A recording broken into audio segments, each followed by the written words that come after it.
ओ मेरी प्यारी माँ बहनों, आज दूसरों के कपड़े देख करके तुम अपने शौहरों को आग करके सुनाती हो, मेरी सहेली ने ऐसा कपड़ा खरीदा, मेरी पड़ोसन ने ऐसा कपड़ा खरीदा, मेरी सहेली के शौहर ने उसको नाक की कील दिलाई, उसको कान की ईयररिंग दिलाई। तुमको इससे कोई मतलब नहीं। शौहर बेचारा कहाँ कहाँ से कमा करके तुम्हारी घर गृहस्थी जुटा रहा है, तुम्हारा परिवार चला रहा है। तुम दूसरों का कपड़ा और दूसरों का जेवर देख करके अपने शौहरों को परेशान करती हो।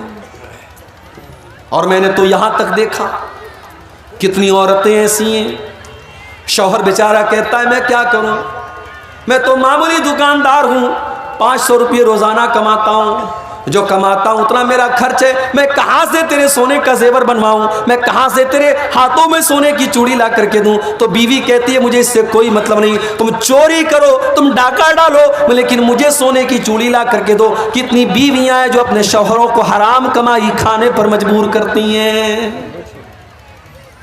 मेरी प्यारी माँ बहनों, मुझे अच्छी तरीके से सीमांचल के जलसों का पता है। पिंडाल में जितनी औरतें उससे ज़्यादा तो आपको सड़कों पर मिल जाएंगी। मुझे अच्छी तरीके से पता है कि आप जलसों के अंदर भी क्या मिजाज आपने बना करके रखा है। अल्लाह के वास्ते मेरी प्यारी माँ बहनों, कभी अगर मौका मिले तो अपने नबी की बीवियों के हालात भी जाकर के देख लेना। उन्होंने कैसी ज़िंदगी गुजारी है, उन्होंने क्या खाया है, उन्होंने क्या पहना है, उनकी ज़िंदगी कैसी गुजरी है। ज़रा नबी के परिवार की ज़िंदगी भी आप उठा के देखो। अम्मा आयशा मेरे नबी की बीवी हैं, हम सब की माँ हैं।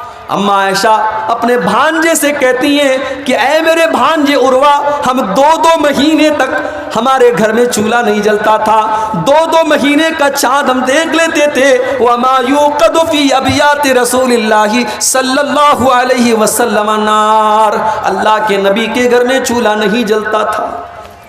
उर्वा ने पूछा खाला जान, जब चूल्हा नहीं जलता था तो आप लोग क्या खाते थे, कैसे आपकी ज़िंदगी गुजरती थी। अम्मा आयशा फरमाती हैं अल-अस्वदान अत-तम्रु वल मा, ऐ मेरे भांजे हम खजूर खा लेते थे और पानी पी लेते थे और इसी पर गुजारा कर लिया करते थे।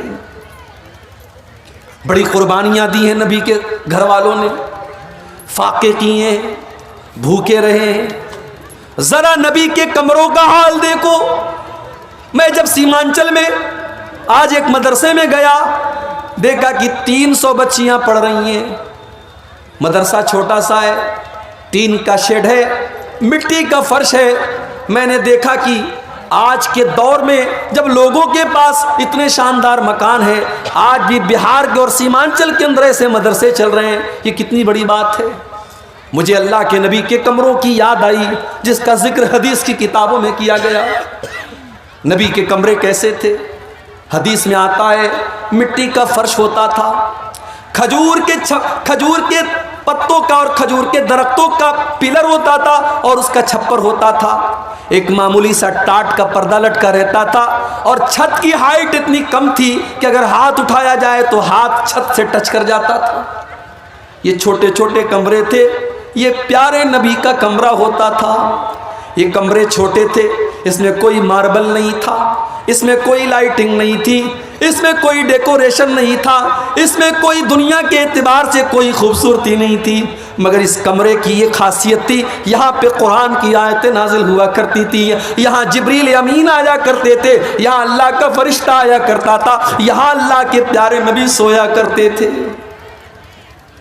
जब अब्दुल मलिक बिन मरवान का दौर आया और मस्जिद नबी को जब और लंबा चौड़ा किया जाने लगा, जब उसके विस्तार की योजना बनाई गई तो ये तय किया गया कि अल्लाह के नबी के कमरों को तोड़ दिया जाए।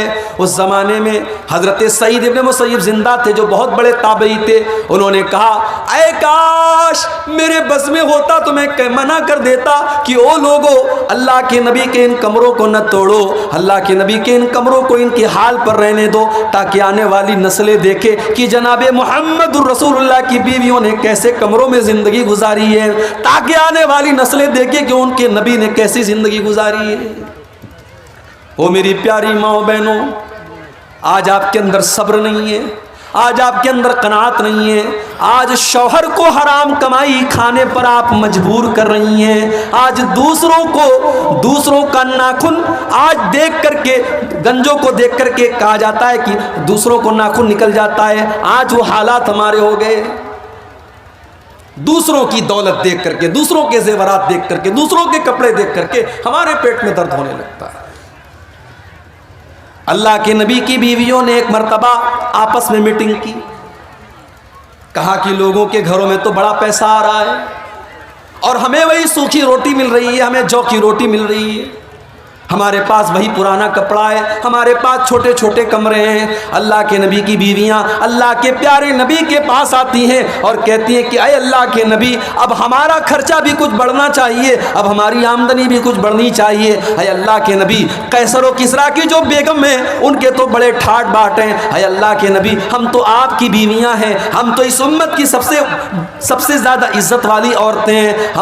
हमारी ज़िंदगी में और हमारी लाइफ स्टाइल में भी कुछ ऐशो आराम आना चाहिए। अय अल्लाह के नबी, हमें साल में जो खर्चा दिया जाता है उस खर्चे में कुछ इजाफा होना चाहिए।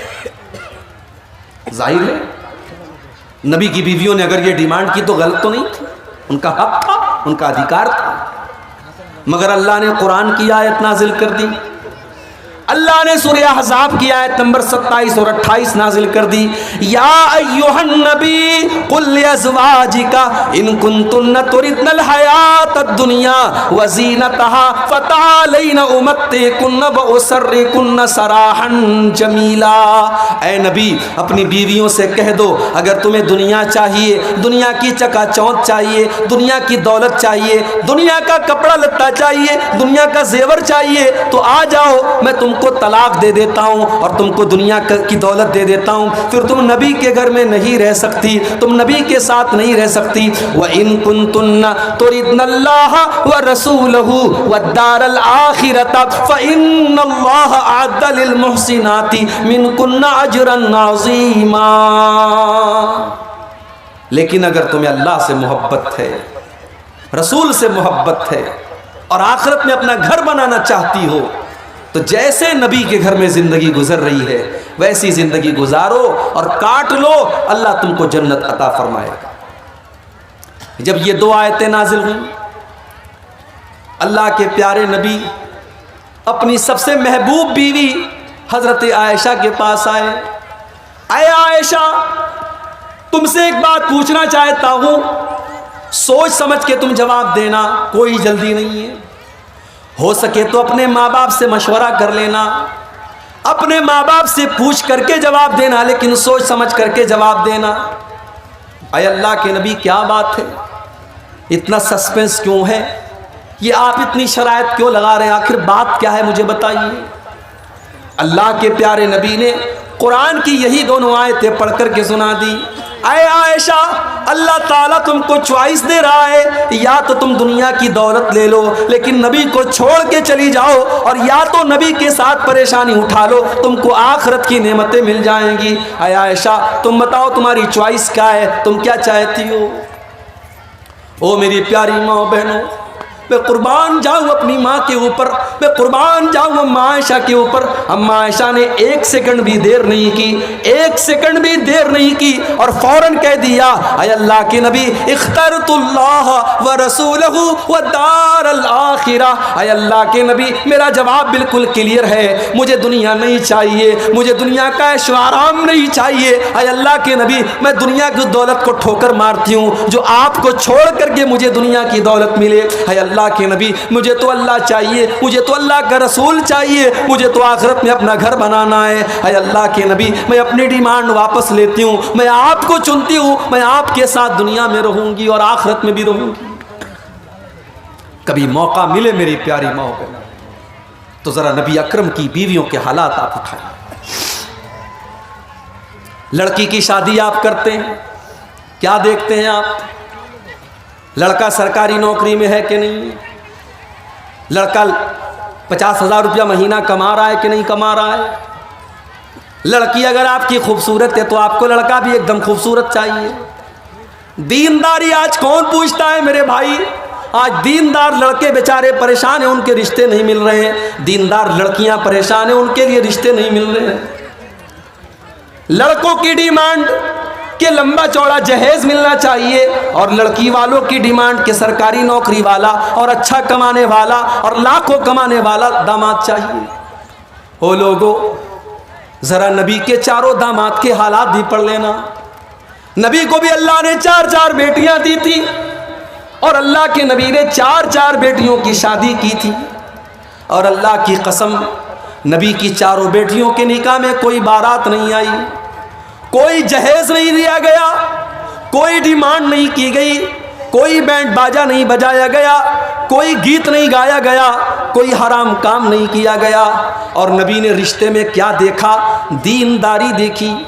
नबी ने सबसे लाडली बेटी और सबसे छोटी बेटी का निकाह हजरत अली के साथ किया। और जब हजरत अली को अल्लाह के नबी ने दामाद बनाया तो उनके पास रहने को अपना घर भी नहीं था, उनके पास अपना बिस्तर भी नहीं था, उनके पास अपनी गिरस्ती को बनाने के लिए सामान, ज़रूरत के सामान भी नहीं थे। इसीलिए जब अल्लाह के नबी ने हजरत फातिमा की शादी की तो गिरस्ती को बनाने के लिए आपने बिस्तर भी दिया, आपने तकिया भी दिया, आपने चादर भी दिया, आपने बर्तन भी दिया, ताकि गिरस्ती बन जाए। नबी ने दामाद के अंदर दीनदारी देखी, अखलाक देखा, कैरेक्टर देखा, किरदार देखा। शादी हो गई। नबी की सबसे लाडली बेटी ससुराल में सारे काम खुद करती है, हसन और हुसैन की परवरिश भी कर रही है, और पानी भर भर के ला रही है, घर की सफाई भी कर रही है, आटा भी अपने हाथों से गूंद रही है, सारे घर के काम कर रही है। कोई नौकरानी नहीं है, कोई गुलाम नहीं है, कोई नौकर नहीं है। हजरत फातिमा को पता चला मेरे अब्बा जान के पास कुछ गुलाम आए हैं, कुछ लौंडियां आई हैं। बुखारी के अल्फाज हैं, हजरत फातिमा अपने अब्बा से मिलने के लिए आती हैं, अब्बा से मुलाकात नहीं होती है। हजरत फातिमा अम्मा आयशा को ये पैगाम सुनाती हैं, मेरे अब्बा जान आए तो उनको बता देना कि आपकी बेटी फातिमा आपसे मिलने के लिए आई थी, और वो इसलिए आई थी क्योंकि उस आपकी बेटी के हाथों पर मेहनत करने की वजह से निशान पड़ गए हैं, आपकी लाडली बेटी के हाथों पर निशान पड़ गए हैं। अब्बा जान अगर हो सके तो अपनी बेटी को एक गुलाम दे देना, एक नौकर दे देना, आपकी बेटी को घर में काम करने में कुछ सहूलत मिल जाए, उसको सपोर्ट मिल जाए, कोई नौकर दे देना। शाम को अल्लाह के नबी घर में आए, अम्मा आयशा ने बताया कि आपकी बेटी मिलने के लिए आई थी और आपसे गुलाम मांग रही है। बुखारी के अल्फाज हैं, अल्लाह के नबी उसी वक्त अपनी बेटी के घर पहुंचे, दरवाज़ा खटखटाया, दरवाज़ा खुला, बिस्तर पर पहुंचे, दामाद अली भी मौजूद हैं और बेटी फातिमा भी मौजूद है। आपने कहा है अली, है फातिमा, है मेरी बेटी, है मेरे दामाद, मेरे पास गुलाम तो आए हैं, मगर मैं वो गुलाम तुम्हें नहीं दे सकता। इसलिए नहीं दे सकता कि मेरा जो मदरसा चल रहा है, मेरी मस्जिद के अंदर जो मेरे स्टूडेंट पढ़ रहे हैं, असहाब सुफ़ा के नाम से जो मेरे स्टूडेंट हैं, जो मेरे दीन के तालिब इल्म हैं, उनको खिलाने पिलाने का मेरे पास कोई इंतज़ाम नहीं है। मैं उन गुलामों को बेच करके अपने उन गरीब सहाबा के खाने पीने का इंतज़ाम करूँगा। ऐ अली, ऐ फातिमा, मैं तुमको कोई गुलाम नहीं दे सकता। उस जमाने में भी मदरसे के बच्चों के लिए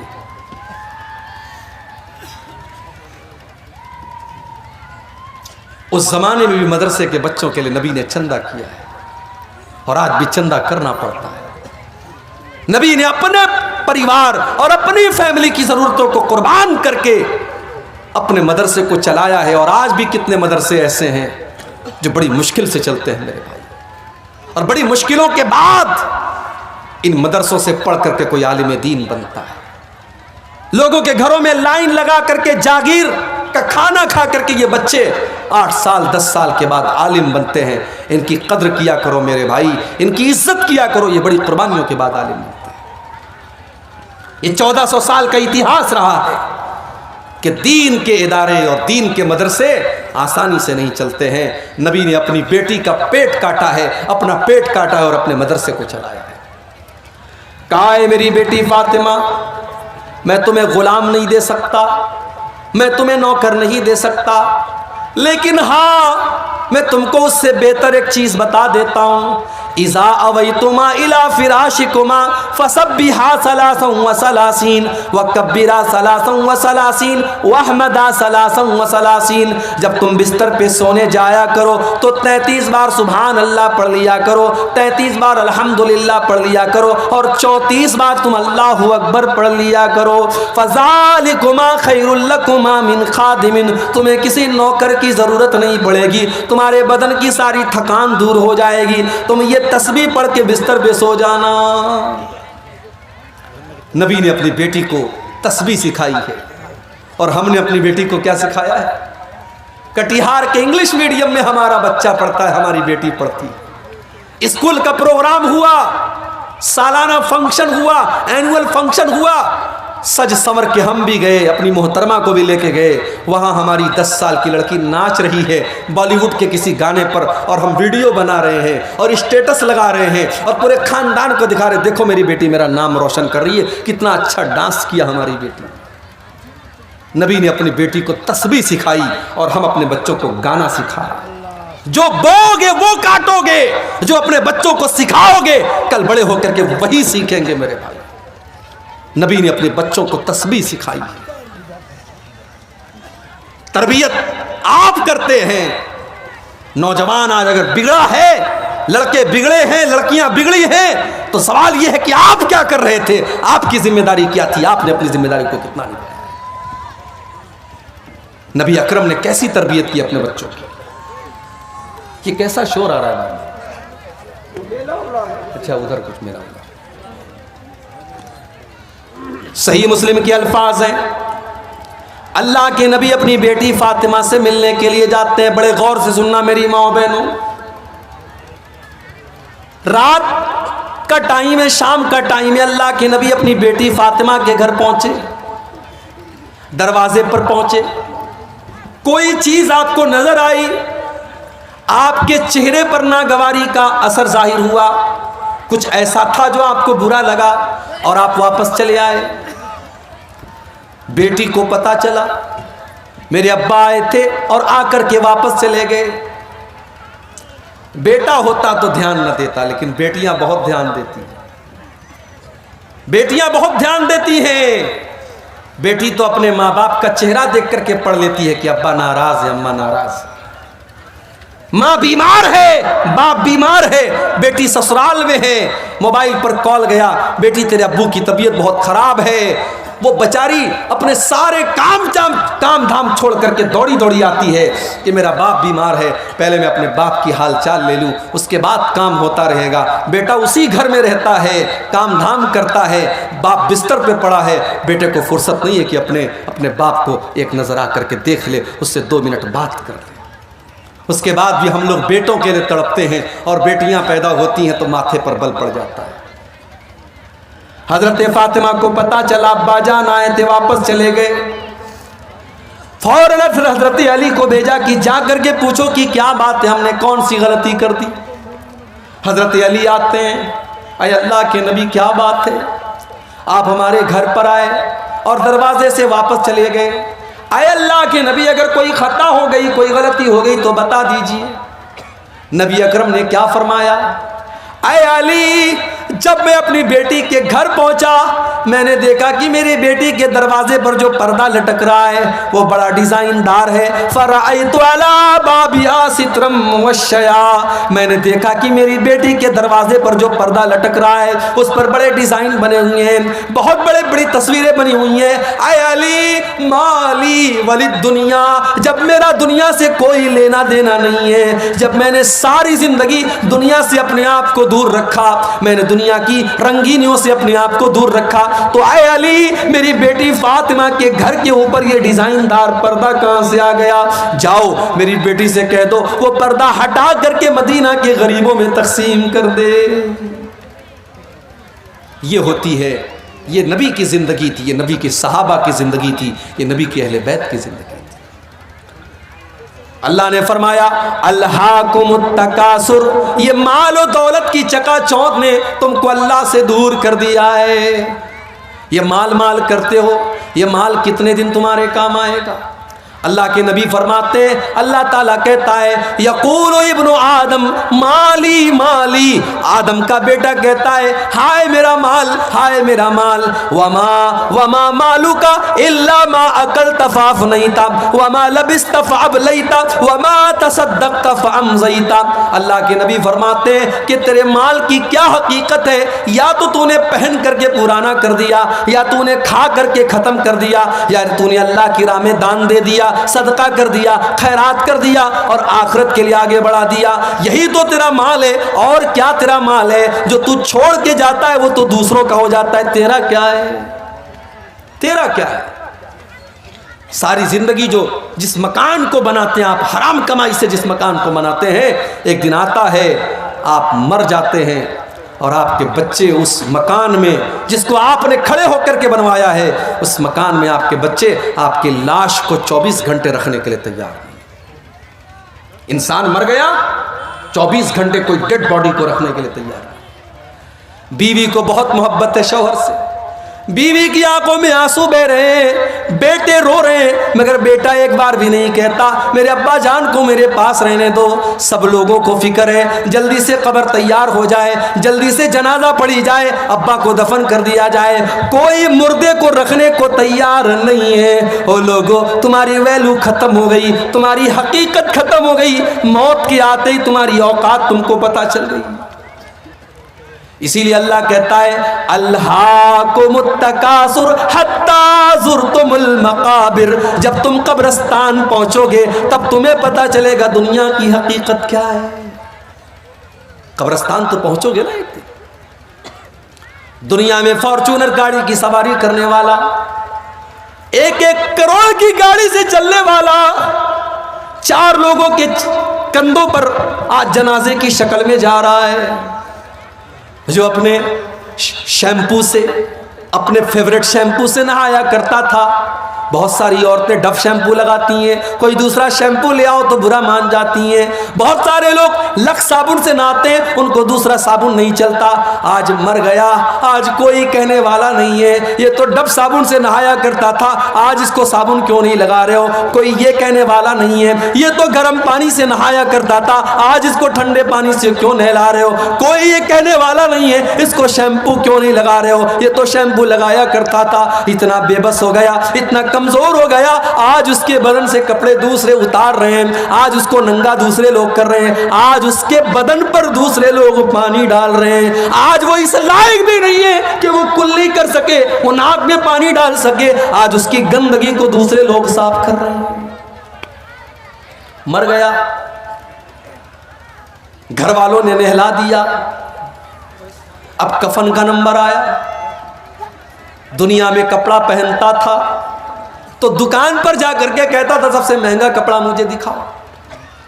1000 रुपया मीटर वाला कपड़ा पहन करके वो निकलता था और अपने कपड़े का रोब झाड़ता था। आज मर गया तो मामूली कॉटन के कफन के कपड़े में, सूती कपड़े में उसको कफनाया जा रहा है। वो ये भी नहीं कहता है ओ लोगों मैं तो रेमंड का कपड़ा पहना करता था, मैं तो फला कंपनी का कपड़ा पहना करता था, मैं तो डेनिम की, मैं तो फला ब्रांड की जींस की पैंट पहना करता था। आज सारा ब्रांड हवा हो गया, आज सारी कंपनियां हवा हो गई, आज जिस कपड़े में कफनाया जाए वो कफनाया जा रहा है। कफना दिया गया, अब लोग आ रहे हैं उसको देखने के लिए। देख लो आखिरी दीदार है, अब इसको कोई देखने वाला नहीं होगा।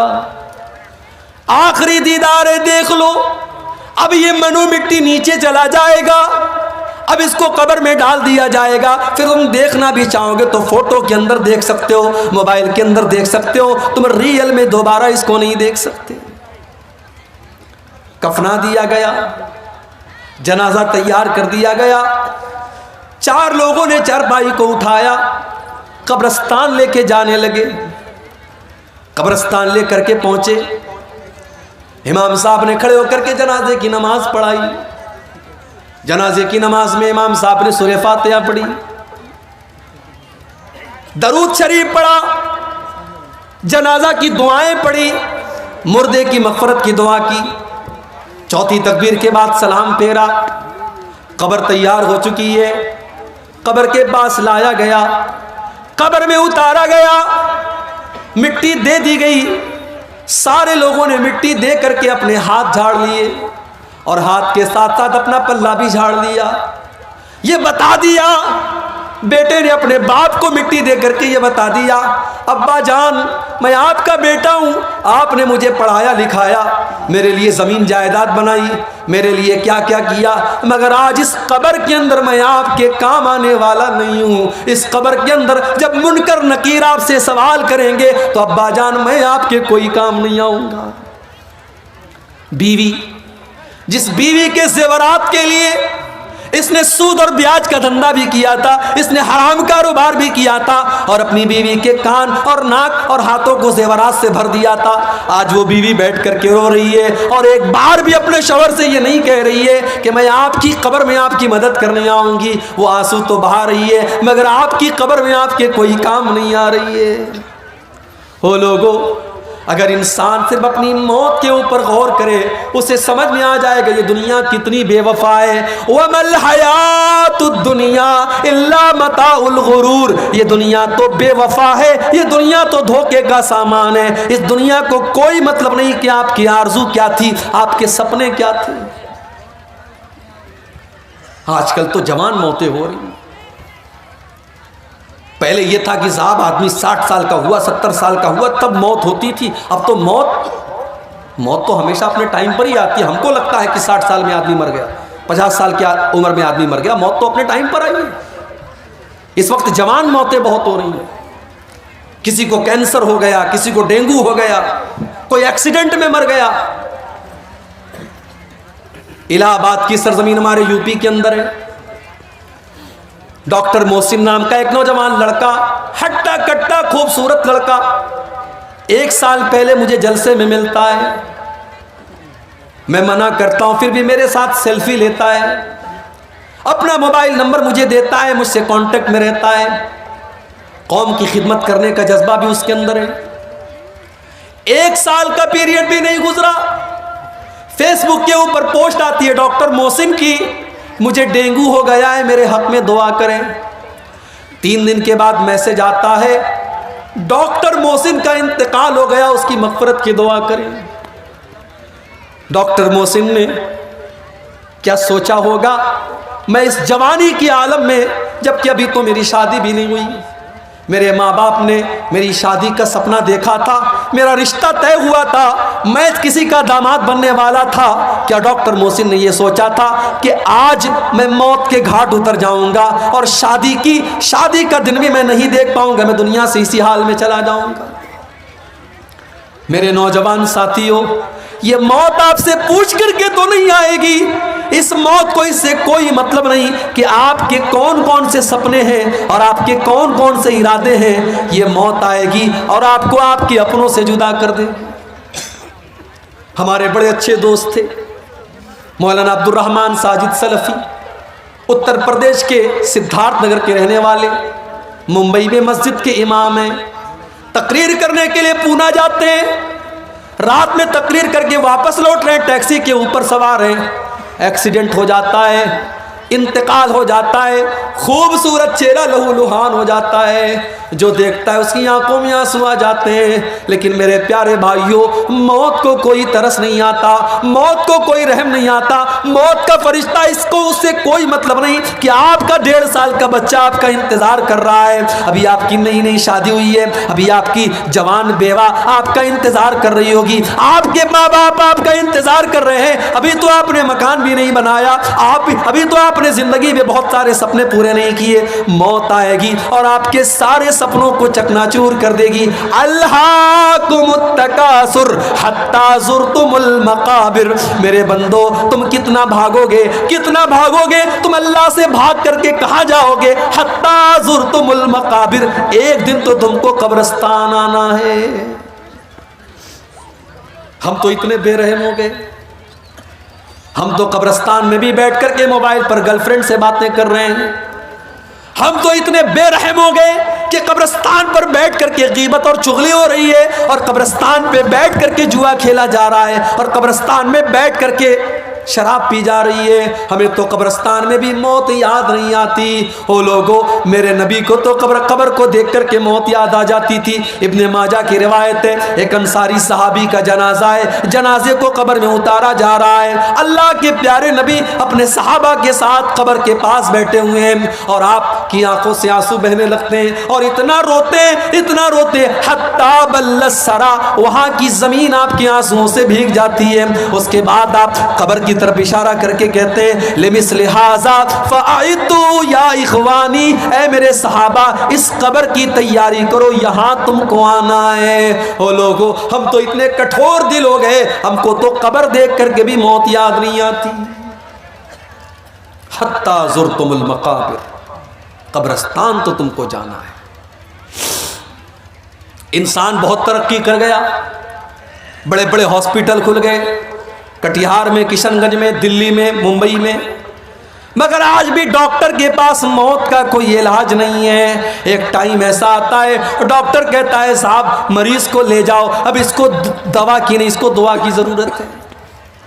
एक ऐसा टाइम आता है, डॉक्टर भी अपने, पुलिस वाला भी अपने सर की टोपी उतार देता है और डॉक्टर भी अपने सर का रुमाल खोल देता है और कहता है अब इनके पास, मेरे पास इनका कोई इलाज नहीं, इनकी मौत का टाइम आ चुका है। इसीलिए अल्लाह कुरान में सूरह वाक़िया के अंदर फरमाता है, कल्ला इज़ा बलगतिल हुल्क़ूम व अंतुम हीनइज़िन तंज़ुरून, मेरे बंदो जब मौत का टाइम आता है, जब रूह के निकलने का टाइम आता है, फलौला इज़ा बलगतिल हुल्क़ूम व अंतुम हीनइज़िन तंजुरून, तुम अपनी आंखों से देख रहे हो कि एक इंसान दुनिया से जा रहा है, उसकी मौत का टाइम करीब है। व नहनु अक़रबु इलैहि मिनकुम वलाकिन ला तुबसिरून, बीवी ये समझती है कि शौहर के सबसे करीब मैं बैठी हूँ, बेटा ये समझता है कि बाप के सबसे करीब मैं बैठा हूँ। अल्लाह कहता है कि तुमसे ज़्यादा करीब तो हम हैं, उस मरने वाले से तुमसे ज़्यादा करीब तो हम हैं, लेकिन तुमको नज़र नहीं आता,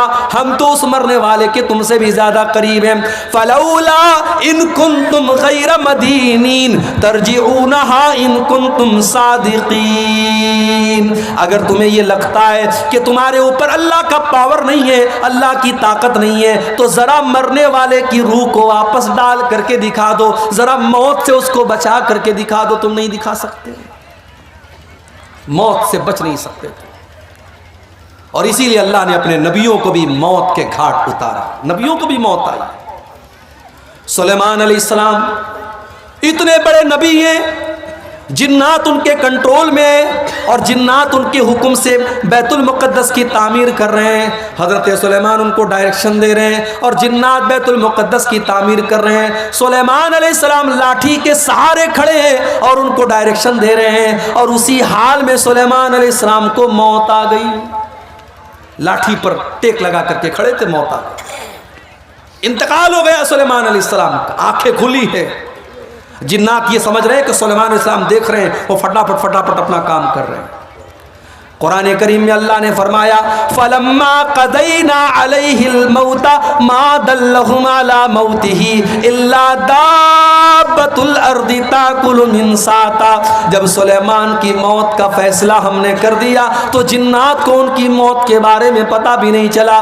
वो तो उनकी लाठी को जब घुन के कीड़े ने खा लिया और लाठी कट करके गिर गई और सुलेमान अलैहिस्सलाम की डेड बॉडी ज़मीन पर आ गई। तब जिन्नात को पता चला कि उनको गैब के बारे में पता नहीं, उनको पता नहीं कि सुलेमान को मौत कब आई। सुलेमान अलैहिस्सलाम को भी मौत आई। और नबियों के सरदार और हमारी और आपके प्यारे नबी और आखिरी नबी जनाब मोहम्मद रसूलुल्लाह सल्लल्लाहु अलैहि वसल्लम को भी मौत आई। रबीउल अव्वल की 12 तारीख थी, सोमवार का दिन था। अल्लाह के नबी कई दिन से बीमार चल रहे थे। फजर की नमाज का टाइम है, अल्लाह के नबी को थोड़ी तबीयत बेहतर महसूस हुई। आपने अपने कमरे का दरवाजे, अपने कमरे का पर्दा हटाया, सामने फजर की नमाज हो रही है। अबू बकर सिद्दीक नमाज पढ़ा रहे हैं और पीछे साहबा नमाज पढ़ रहे हैं। नबी अकरम ने अपने सहाबा को नमाज पढ़ते हुए देखा, आपके चेहरे पर मुस्कुराहट फैल गई। आपको लगा मेरा मिशन कामयाब है, मेरी मेहनत कामयाब है, मेरे सहाबा मेरे बाद भी नमाज को कायम रखेंगे। मेरे प्यारे साथियों, जा करके ज़रा अपनी मस्जिदों का जायज़ा लो। इस गांव के अंदर मुझे नहीं पता कितनी मस्जिदें हैं, जाओ ज़रा मस्जिदों में फजर की नमाज का जायज़ा लो। अगर ये बेचारे 70 साल वाले, 60 साल वाले, ये डंडा लेकर के चलने वाले बूढ़े अगर मस्जिद में जाना बंद कर दें तो शायद फजर की नमाज में ताला लग जाए मस्जिदों में, और फजर की नमाज में कोई मस्जिद को खोलने वाला ना हो। हम तो नमाज से इतने दूर हैं, कोई बात नहीं है, हमारा कारोबार चल रहा है, हमारी दुकान चल रही है, नमाज हो रही है, और मोहब्बत रसूल का दावा, अल्लाह अकबर। एक मरतबा रबीउल अव्वल का महीना था, मेरा प्रोग्राम था कलियाचक में, मालदा में। मालदा स्टेशन से कलियाचक जाने में आमतौर से 1 से 1.5 घंटा लगता है, मुझे 3 घंटे लग गए। रास्ते पर जुलूस निकल रहा था साहब। किसका जुलूस निकल रहा है? नबी के आशिकों का जुलूस निकल रहा है, नबी के आशिकों का जुलूस निकल रहा है। डीजे बज रहा है, रास्तों को जाम करके, नाच करके, गा करके, नारे लगा करके लोग मोहब्बत रसूल जाहिर कर रहे हैं। जिसको नबी से मोहब्बत होगी वो जुलूस नहीं निकालेगा, वो नाच गाना नहीं करेगा, वो डीजे नहीं बजाएगा, वो म्यूजिक नहीं बजाएगा। जिसको नबी से मोहब्बत होगी वो नमाज कायम करेगा, क्योंकि नबी को नमाज से बड़ी मोहब्बत थी। अल्लाह के नबी फरमाते जो इलत कुर्रत आईनी फिस्सलाह, नमाज मेरी आंखों की ठंडक है। नमाज का टाइम होता था, अल्लाह के नबी हजरत बिलाल से कहते थे या बिलाल अरहना बिस्सलाह, ऐ बिलाल जल्दी से नमाज खड़ी करो और मुझे मेरे दिल को सुकून पहुंचाओ। फजर की नमाज हो रही है, अल्लाह के नबी के चेहरे पर मुस्कुराहट फैल गई कि मेरे बाद भी मेरे सहाबा नमाज कायम करेंगे, मेरा मिशन चालू है, मेरा मिशन जारी है। नबी अकरम ने जुबान से कुछ नहीं कहा है, पर्दा हटाया है और दरवाजे पर आकर के खड़े हैं। सहाबा को अपने नबी से इतना प्यार था, उन्होंने महसूस कर लिया, उनको अपने नबी की खुशबू महसूस हो गई, उनको पता चल गया कि अल्लाह के नबी अपने दरवाजे पर आए हैं। सहाबा ने नमाज की हालत में अबू बकर सिद्दीक को इशारा करना शुरू किया कि अल्लाह के नबी आ चुके हैं, अब तुम पीछे आ जाओ, अल्लाह के नबी नमाज पढ़ाएंगे। हज़रत अबू बकर ने पीछे हटने का इरादा भी किया, लेकिन अल्लाह के नबी ने इशारा किया कि नहीं नहीं तुम नमाज पढ़ाते रहो, और अल्लाह के नबी ने दोबारा पर्दा गिरा दिया। और सहाबा कहते हैं ये आखिरी नज़र थी जो अल्लाह के नबी ने सहाबा पर डाली थी। फजर का वक्त था, फिर सूरज निकला, दिन चढ़ने लगा, चाश्त का वक्त आने लगा, और जैसे जैसे दिन चढ़ रहा है मुहम्मदुर रसूलुल्लाह की तकलीफ में इजाफा हो रहा है। अम्मा आयशा फरमाती हैं उसी सोमवार के दिन मेरे भाई अब्दुर्रहमान आए, वो मिसवाक कर रहे थे, अल्लाह के नबी की नज़र पड़ गई, आपने इशारा किया कि मैं भी मिसवाक करना चाहता हूँ। अम्मा आयशा ने अपने भाई से मिसवाक को लिया और मिसवाक को अपने दांतों से नरम किया ताकि अल्लाह के प्यारे नबी को मिसवाक करने में तकलीफ न हो। बीवी वो होती है जिसको शौहर की तकलीफ का इतना एहसास है। शौहर बीमार है तो अम्मा आयशा ने मिसवाक को नरम किया ताकि मेरे नबी को, मेरे शौहर को तकलीफ न हो, आसानी से मिसवाक कर सके। और अम्मा आयशा फरमाती हैं ये मेरे लिए फ़ख्र की बात थी कि अल्लाह के नबी के आखिरी टाइम में मेरा लुआब अल्लाह के नबी के लुआब के साथ मिल गया। मैंने मिसवाक को नरम किया और अल्लाह के नबी को दिया, और आपने उसी मिसवाक से अपने दांतों को साफ किया। इसीलिए उलमा कहते हैं अगर किसी को ये एहसास हो कि मेरा आखिरी टाइम है तो आखिरी टाइम में मिसवाक करना चाहिए, ये भी अल्लाह के रसूल की सुन्नत है। मिसवाक किया आपने, बेचैनी बढ़ने लगी।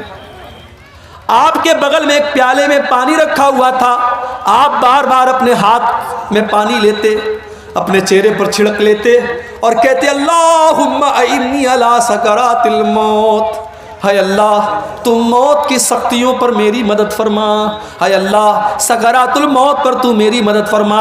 अम्मा आयशा फरमाती हैं कि पहले मैं मौत की सख्ती को बहुत गलत समझती थी, मगर जब अपने नबी के ऊपर मैंने मौत की सख्ती को देखा तब मैंने मौत की सख्ती को गलत समझना बंद कर दिया। उसके बाद अम्मा आयशा फरमाती हैं आपने अपने दोनों हाथ उठाए, आपने अपने दोनों हाथ उठाए और आपकी जुबान से निकला मअल्लज़ीना अनअमता अलैहिम मिनन नबिय्यीना वस्सिद्दीक़ीना वश्शुहदाई वस्सालिहीन। ऐ अल्लाह तू मुझे उन लोगों में शामिल फरमा दे जिन पर तेरा इनाम हुआ है, अपने नबियों में शामिल फरमा दे, अपने सिद्दीक़ीन में शामिल फरमा दे, अपने शुहदा में शामिल फरमा दे, अपने नेक बंदों में शामिल फरमा दे। अल्लाहुम्मा अलहिक़नी बिर्रफ़ीक़िल आला। आपने फरमाया ऐ अल्लाह तू अपने बेहतरीन बंदों में मुझको शामिल फरमा दे। इतना कहते हुए अल्लाह के नबी ने हाथ उठाया और फिर धीरे धीरे आपका हाथ ज़मीन पर आ गया और आपकी रूह आपके बदन से निकल गई और आप इस दारे फ़ानी को छोड़कर चले गए। नबी अकरम को भी मौत आई। ये मौत है मेरे भाई, अगर इसको हम याद रखें तो दुनिया की लज्जतें देख करके हम बहकेंगे नहीं, दुनिया की रंगीनियां देख करके हम बहकेंगे नहीं। अल्लाकुमुत तकासुर, मेरे बंदो ये मालो दौलत की और दुनिया की रंगीनियों को देख करके तुम अल्लाह को भूल बैठे हो। हत्ता ज़ुरतुमुल मकाबिर, मगर एक दिन आएगा जब तुम कब्रस्तान जाओगे, जब तुम्हारी मौत हो जाएगी, तुम कब्रस्तान पहुंचोगे। कल्ला सौफ तालमून, उसके बाद तुम्हें ज़रूर पता चल जाएगा कि अल्लाह का वादा कितना सच्चा था। सुम्मा कल्ला सौफ तालमून, तुम्हें ज़रूर पता चल जाएगा कि अल्लाह का वादा सच्चा था। बंदे को कब्र में दफनाया गया। अल्लाह के नबी फरमाते दफना करके जब वापस जाने लगते हैं तो मुर्दे को फौरन दोबारा उसकी रूह को लौटाया जाता है, दोबारा उसके अंदर जिंदगी डाली जाती है और वो दफना करके जाने वालों के जूतों की आवाज़ को भी सुनता है। और दो फरिश्ते उसके पास आते हैं, एक का नाम मुनकर है, एक का नाम नकीर है। ये दोनों फरिश्ते उसको बिठाते हैं। एक सवाल पैदा हुआ, भाई मुसलमान अपने मुर्दों को कब्र में दफनाता है, मगर हमारे हिंदू भाइयों क्या तो जला दिया जाता है, उनको कब्र में अजाब कैसे होगा? पारसी लोगों के यहाँ तो लाश में मसाला लगा करके चिलकौओं को खिला दिया जाता है, उनके यहाँ कैसे हिसाब व किताब होगा? कोई पानी में सफर कर रहा था, डूब करके मर गया, मछलियों ने उसको खा लिया, उसका कब्र में हिसाब व किताब कैसे होगा? कोई फ्लाइट में सफर कर रहा था और फ्लाइट में हादसा हो गया और फ्लाइट में जितने लोग थे सब मर गए, चिथले उड़ गए, उनका हिसाब व किताब कैसे होगा कब्र के अंदर? तो ये बात याद रखिए, इन्नल्लाह अला कुल्लि शैइन क़दीर। ये सवाल हमारे लिए पैदा होता है कि हमारे लिए ये काम संभव है कि नहीं है, मुमकिन है कि नहीं है, पॉसिबल है कि नहीं है। अल्लाह के लिए सब कुछ पॉसिबल है। अल्लाह जिस हाल में चाहेगा और जहां चाहेगा वहां कब्र का जो मामला होगा वो होगा। मेरे भाई, मुसलमान के मुर्दों को कब्र के अंदर अजाब और सवाब जो होगा वो मिलेगा। गैर मुस्लिम जिनको जला दिया जाता है उनका भी हिसाब व किताब होगा, पारसियों का भी हिसाब व किताब होगा, फ्लाइट के अंदर जलने वालों का भी कब्र का मामला होगा।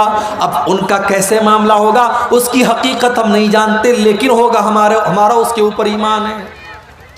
हमारी अकल में आए ना आए, हमारी लॉजिक में आए ना आए, लेकिन हमें मानना है, हमें ईमान रखना है। इसलिए कि अल्लाह ने अपने मोमिन बंदों की ये पहचान बताई, अल्लज़ीना युमिनूना बिल गैब, कि वो गैब के ऊपर ईमान रखते हैं, वो बगैर देखे ईमान रखते हैं। दो फरिश्ते आए, मुनकर नकीर, उन्होंने बिठाया आपको। उन्होंने 3 सवाल पूछा। मन रब्बु का, तुम्हारा रब कौन? माँ दीनों का, तुम्हारा दीन क्या? मन नबियों का, तुम्हारे नबी कौन? तुम्हारा रब कौन, तुम्हारे नबी कौन, तुम्हारा दीन क्या? यही 3 सवाल होगा बस, चौथा कोई सवाल नहीं।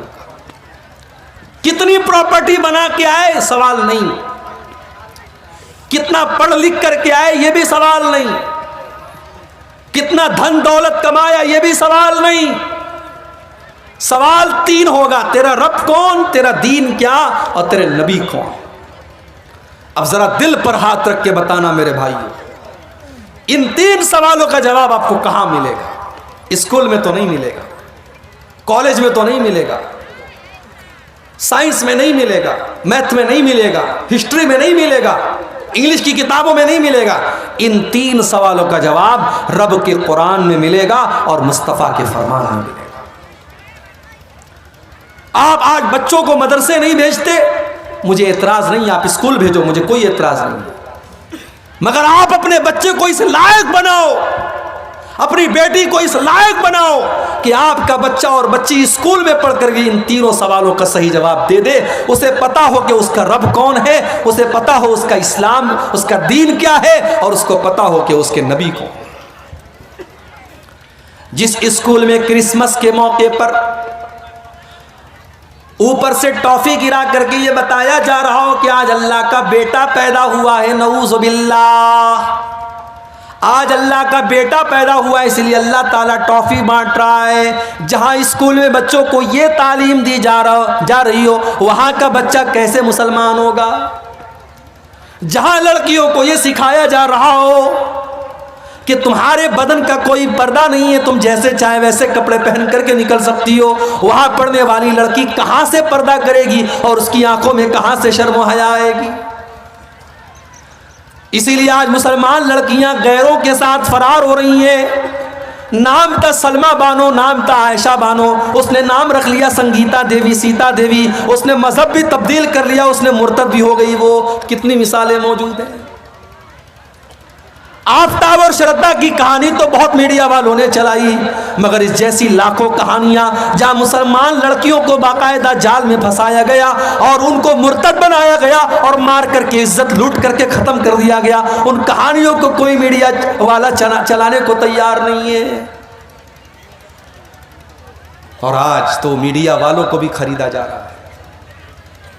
इस मुल्क में एक चैनल था, न्यूज़ चैनल, जो थोड़ी बहुत सच्चाई दिखाता था, उसको भी बहुत बड़े लोगों ने खरीद लिया। ये अलग बात है कि एक ऐसा भी जर्नलिस्ट था, एक ऐसा भी पत्रकार था, सहाफ़ी था, वो नहीं बिका। उसने कहा मैं NDTV से इस्तीफ़ा दे दूंगा, मगर मैं झूठ का साथ नहीं दे सकता।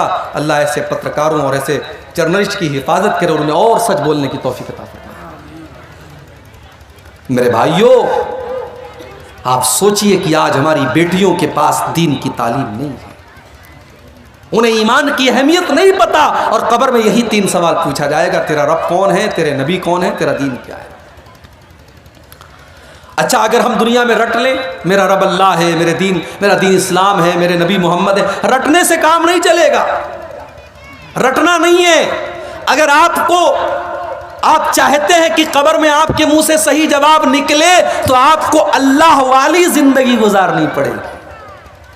अगर आप चाहते हैं कि कब्र में आपके मुंह से निकले मेरा दीन इस्लाम है, तो आपको इस्लाम पर चलना पड़ेगा।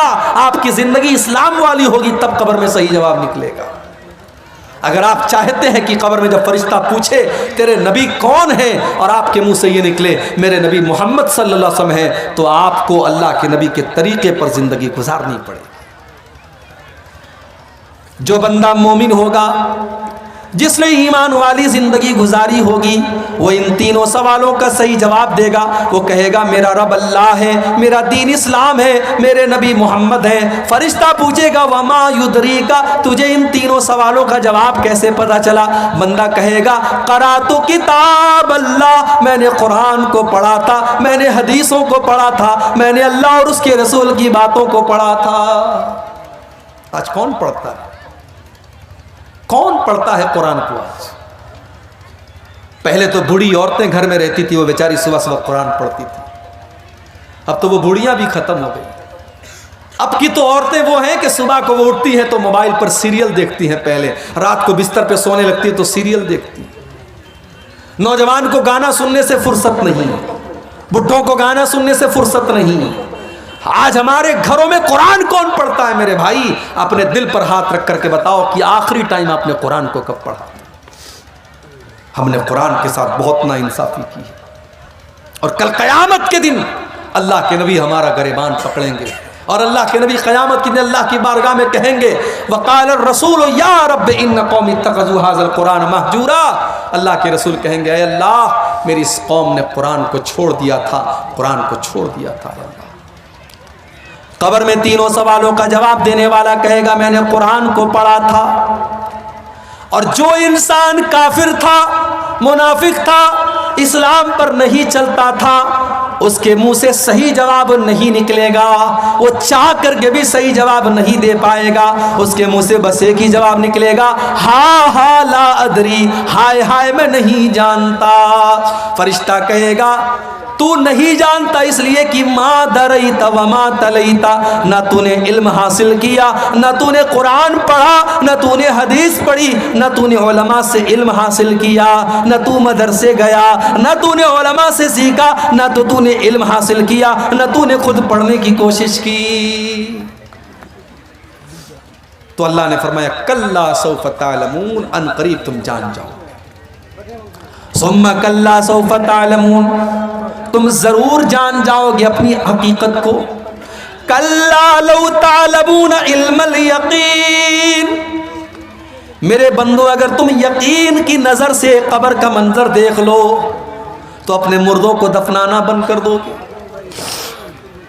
अगर कब्र के अंदर जो अजाब हो रहा है, अगर वो अजाब हमारी आंखों के सामने आ जाए मेरे भाई, तो कोई अपने बाप को कब्रिस्तान लेके नहीं जाएगा, कोई अपने बेटे को कब्रिस्तान लेके नहीं जाएगा। अल्लाह के नबी फरमाते हैं कि अगर मुझे इस बात का डर ना होता कि तुम अपने मुर्दों को दफनाना बंद कर दोगे, तो मैं अल्लाह से दुआ करता कि वो अजाब कब्र की आवाज तुमको सुना दे। लेकिन हम सुन लेंगे तो मुर्दों को दफनाना बंद कर देंगे। कल्ला लौ तालमून इल्मल यकीन, मेरे बंदो अगर तुम यकीन की नजर से कब्र के अजाब को देख लो, अल्लाह के अजाब को देख लो, तो तुम्हारा क्या हाल होगा। लतरबुन्नल जहीम, तुम जरूर जहन्नम को देखोगे। जहन्नम, हाय हाय। अब ये पूरा एक टॉपिक है कि जहन्नम कैसी है और क्या है। कभी इंशाअल्लाह आपके इलाके में मौका मिला तो तकरीर इस पर होगी कि जहन्नम कैसी हो। इतना समझ लीजिए कि तकलीफ और टॉर्चर की आखिरी हद है जहन्नम। जहन्नम वो जगह है जहां आप मौत की आरजू करेंगे मगर मौत नहीं मिलेगी। जहन्नम वो जगह है जो अल्लाह ने अपने नाफरमानों के लिए सजा के तौर पर तैयार करके रखी। कुल्लमा नज़िजत जुलूदुहुम बद्दलनाहुम जुलूदन गैरहा लियज़ूक़ुल अज़ाब, जब जहन्नमियों के चमड़े जहन्नम की आग में जलने लगेंगे तो हम उनके ऊपर नया चमड़ा चढ़ा देंगे ताकि बार बार जलने की तकलीफ उनको महसूस हो। जहन्नमियों को आग का बिस्तर दिया जाएगा, उनको ऐसा फल दिया जाएगा जिसको खाने के बाद उनका पेट अंगारा बन जाएगा, उसको कड़वा कसैला जहन्नमियों का पीपर मवाद पिलाया जाएगा। लतरवुन्नल जहीम, मेरे बंदो तुम जहन्नम को जरूर देखो। मेरे भाइयों, आज अगर दुनिया में कोई जल जाए, उसकी लाश को देख करके हम बर्दाश्त नहीं कर सकते। सोचो मेरे भाइयों, हमारे बेटे और बेटियां जहन्नम की आग में जले, हम ये कैसे गवारा कर सकते हैं। हमारी बीवी, हमारा परिवार जहन्नम की आग में जले, हम ये कैसे गवारा कर सकते हैं। लतरवुन्नल जहीम, मेरे बंदो तुम जरूर जहन्नम को देखोगे। सुम्मा लतरवुन्नहा ऐनल यकीन, तुम यकीन की नजरों से जहन्नम को देखोगे। सुम्मा लतुसअलुन्न यौमइज़िन अनिन नईम, और दुनिया में हमने जो नेमतें दी हैं उन नेमतों का तुमको क़यामत के दिन हिसाब देना पड़ेगा। एक वाकया सुना करके बात खत्म कर रहा हूं, रात काफी हो रही है। आपको अच्छा खाना मिल रहा है, अच्छे मकान में आप रहते हैं, आपके बाल बच्चे तंदुरुस्त हैं, आपको अल्लाह ने अगर इन नेमतों से नवाजा है, इन नेमतों का हिसाब अल्लाह की बारगाह में आपको देना पड़ेगा। सही इब्न हिब्बान की रिवायत है, एक दिन हजरत उमर फारूक अपने घर से निकले, दोपहर का टाइम था, घर से निकले, रास्ते में अबू बकर सिद्दीक से मुलाकात हुई। अबू बकर सिद्दीक ने पूछा कि ऐ उमर क्या बात है, दोपहर में क्यों निकले हो। हजरत उमर ने सच बात बता दी, कहा कि माँ अखरजनी इल्लल जू, ऐ अबू बकर क्या बताऊं, बहुत तेज भूख लगी है, कई दिनों से खाना नहीं खाया है, मैं भूख से परेशान होकर के निकला हूं। हजरत अबू बकर सिद्दीक ने कहा अल्लाह की कसम, जिस वजह से तुम निकले हो उसी वजह से मैं निकला हूं। मैंने भी कई दिन से खाना नहीं खाया है, मैं भी भूख से परेशान होकर के निकला। थोड़ी देर के बाद अल्लाह के प्यारे नबी निकले, देखा कि अबू बकर मौजूद है, उमर मौजूद है। आए अबू बकर, आए उमर, क्या बात है, इतनी दोपहर में क्यों निकले हो? दोनों ने कहा कि अल्लाह के नबी हम भूख से परेशान होकर के निकले। आपने फरमाया, अय अबू बकर, अय उमर, वल्लाही मा अखरजनी इल्लल जू, मैं भी भूख से परेशान होकर के निकला हूं। हमारे पास आज चैन से रोटी मिल रही है, चैन से चावल मिल रहा है, खा रहे हैं, पी रहे हैं, कितनी बड़ी नेमत है मेरे भाई। यहाँ अल्लाह के नबी हैं, अबू बकर हैं, उमर हैं, दुनिया के अल्लाह के नबी हैं, और नबी के बाद दुनिया की सबसे महान दो हस्तियां हैं, और ये तीनों लोग भूखे होकर के निकले हैं। अल्लाह के नबी ने कहा चलो अबू अय्यूब अंसारी के घर चलते हैं। ये अबू अय्यूब अंसारी कौन थे? ये वही सहाबी थे जब अल्लाह के नबी मदीना पहुंचे थे तो आपकी ऊँटनी इनके दरवाजे के पास बैठी थी, और आपने इन्हीं के घर में क़याम किया था, और ये अल्लाह के नबी के मेज़बान थे। अल्लाह के नबी की आदत थी कि रोज़ाना अबू अय्यूब अंसारी के घर जाते थे, और अबू अय्यूब अंसारी कुछ नाश्ता आपको कराते थे। दोपहर का टाइम था, अल्लाह के नबी गए, दरवाज़ा खटखटाया, बीवी ने दरवाज़ा खोला, उम्मे अय्यूब ने दरवाज़ा खोला, देखा कि अल्लाह के नबी और अबू बकर और उमर मौजूद हैं। उम्मे अय्यूब ने कहा, मरहबा, खुश आमदीद, वेलकम, स्वागत, अय अल्लाह के नबी आप मेरे घर पर पधारे हैं, आप मेरे घर पर आए हैं, ये तो मेरे लिए बड़ी किस्मत की बात है। अय अल्लाह के नबी आप जल्दी से घर में तशरीफ़ लाएं। नबी अकरम ने पूछा, अबू अय्यूब अंसारी हैं घर पे? अय अल्लाह के नबी वो तो खेत में काम कर रहे हैं। अभी ये बातचीत चल ही रही है कि अबू अय्यूब अंसारी खेत में काम कर रहे हैं, और कानों में अल्लाह के नबी की आवाज़ पहुंची, आए दरवाजे पर और खुश होकर के कहने लगे, आज तो मेरी बड़ी खुश नसीबी की बात है, अल्लाह के रसूल मेरे घर पे आए हैं, अबू बकर मेरे घर पे आए हैं, उमर मेरे घर पे आए हैं। तीनों लोग घर में दाखिल हुए। अबू अय्यूब अंसारी ने पूछा, अय अल्लाह के नबी आप तो शाम के टाइम आते थे, दोपहर के टाइम आप नहीं आते थे, क्या बात है? अय अबू अय्यूब बहुत तेज भूख लगी है, कुछ खाने का लाओ। अय अल्लाह के नबी अभी लाता हूं। जल्दी से दौड़े दौड़े गए और खजूरों की, हर टाइप की खजूरों का गुच्छा तोड़ के ले आए। कुछ पक्की खजूरें थी, कुछ कच्ची खजूरें थी, कुछ तर खजूरें थी, कुछ सूखी खजूरें थी, सारी खजूरों का गुच्छा लेके आ गए। ठंडा ठंडा पानी लेके आ गए। अपनी बीवी से कहा तू रोटी बना, और बकरी को पकड़ के लाए और बकरी को ज़बा करने लगे। नबी अकरम ने पूछा कि ये दूध देने वाली बकरी तो नहीं है? कहा नहीं है अल्लाह के नबी।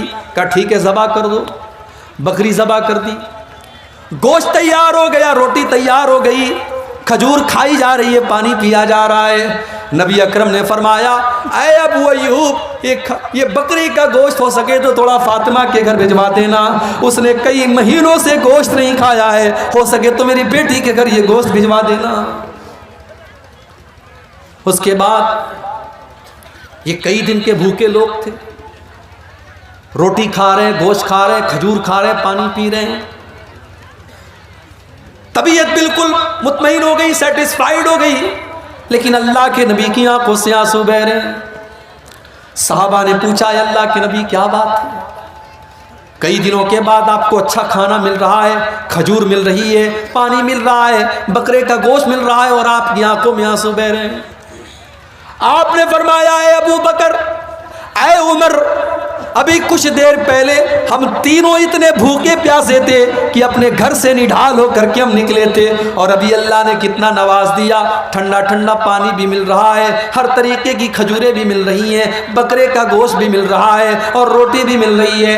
ऐ अबू बकर, ऐ उमर, यही तो अल्लाह की वो नेमतें हैं जिन नेमतों का अल्लाह हिसाब लेगा। और अल्लाह ने कुरान में ये कह भी दिया है, लतुसअलुन्न यौमइज़िन अनिन नईम, मेरे बंदो तुमसे अल्लाह तुम्हारी नेमतों का हिसाब लेगा। मेरे भाइयों, मेरे नौजवान साथियों, अगर आप खूबसूरत हैं तो ये खूबसूरती भी नेमत है और अल्लाह हिसाब लेगा। अगर आप बॉडी बिल्डर हैं और आपके बदन में ताकत है, इस ताकत का अल्लाह हिसाब लेगा। अगर आप पूरे गांव में सबसे ज़्यादा पैसे वाले हैं और आपके पास दौलत है, इस दौलत का अल्लाह हिसाब लेगा। अगर आप बाल बच्चे वाले हैं और आपके बहुत सारे बच्चे हैं और सब तंदुरुस्त हैं, खुशहाल हैं, इन बच्चों का भी अल्लाह हिसाब लेगा। लतुसअलुन्ना यौमइज़िन अनिन नईम, अल्लाह अपनी नेमतों का हिसाब लेगा। अब आपको करना क्या है? करना बस इतना है कि आप अल्लाह की नेमतों का सही इस्तेमाल करिए। अल्लाह ने जो नेमत भी आपको दी है, चाहे वो इल्म की शक्ल में हो, वो दौलत की शक्ल में हो, वो ताकत की शक्ल में हो, हुकूमत की शक्ल में हो, आप उस नेमत का सही इस्तेमाल कीजिए। उसको ऐसी जगह इस्तेमाल कीजिए जहां अल्लाह राजी होता हो। इंशाअल्लाह अल्लाह आपको उसका बेहतर बदला देगा। ये सूरह तकासुर की आयत की चंद तफसीर मैंने आपके सामने थोड़ी सी मुख्तसर तफसीर आपके सामने पेश की है। अल्लाह से दुआ है रब्बुल आलमीन हम सबको अपनी ज़िंदगी में आखिरत की तैयारी करने की तौफीक अता फरमाए। अल्लाह मौत